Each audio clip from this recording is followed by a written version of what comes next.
So the first thing that you see when you walk into my room is my desk. I have already uploaded my desk tour video. You can check it out. I will link it in the description.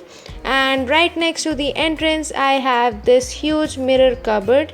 I always wanted a big mirror in my room, and bonus point, it's a cupboard so I can store a lot of stuff in it. And as you can see, I haven't organized it. It's been months, you guys. And over here actually I have this Joker poster and books that I haven't got rid of. And right next to that cupboard I have my wardrobe, which is supposed to be for clothes, but as you can see, it's a complete mess.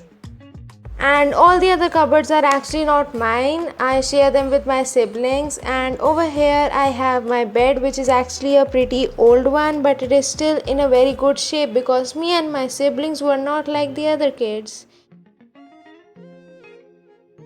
And on my bed I have a bed table, which I don't use that often, my SpongeBob SquarePants blanket, and a Barbie pillow.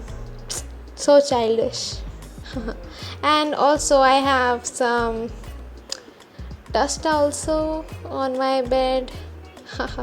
My bad.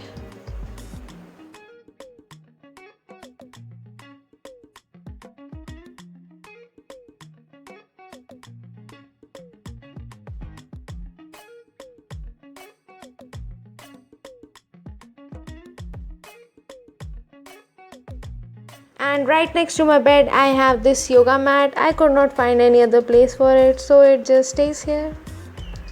And on this wall I have this DIY decoration that I made myself in one of my videos, plus this collage. I will link that video also in the description, so do check it out.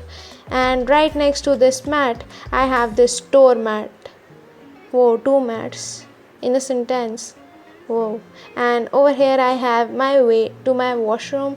And yeah, over here I have these two dice stools for sitting, and my blinds, and a door that connects my room to the balcony. And yes, we are back to our study table.